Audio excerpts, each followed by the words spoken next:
আসসালামু আলাইকুম। কেমন আছেন সবাই? আজকে আপনাদের সাথে শেয়ার করব আমার মায়ের ছাদ বাগান। আমার মা কিছু শখ করে বেগুনের চারা লাগিয়েছিল। এখানে মাশাআল্লাহ দেখুন, অনেক সুন্দর বেগুন হয়েছে। বেগুনগুলা দেখতে অনেক অনেক অনেক সুন্দর, খেতে অনেক মজা।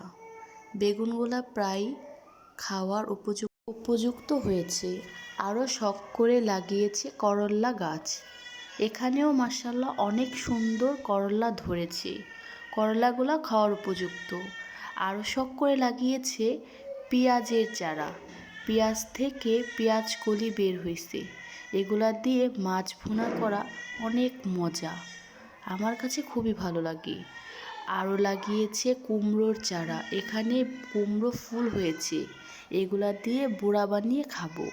এবং পাতাগুলোও মাশাআল্লাহ দেখতে অনেক সুন্দর, এগুলো শাক হিসেবে খাওয়া যায়।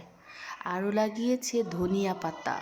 ধনিয়া পাতা দিয়ে গুঁড়া মাছের তরকারি অনেক মজা, খেতে অনেক সুস্বাদু। এবং আরও লাগিয়েছে কাঁচামরিচ। মাশাআল্লাহ কত সুন্দর কাঁচামরিচ হয়েছে। এই কাঁচামরিচ দিয়ে গরম গরম ভাত খেতে অনেক মজা। দেখুন কি ভালো লাগতেছে। আর দেখেন মাশাআল্লাহ ছাদ বাগানে কামরঙ্গা গাছ।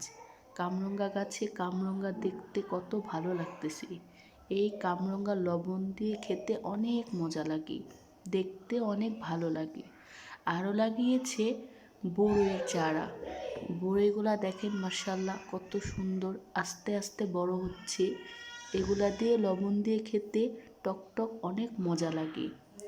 আরও লাগিয়েছে টমেটো। এখানে দেখুন টমেটোর ফুল এসেছে, আর কয়েকদিন পরে টমেটো হবে। ধন্যবাদ সকলকে আমার ভিডিওর সাথে থাকার জন্য।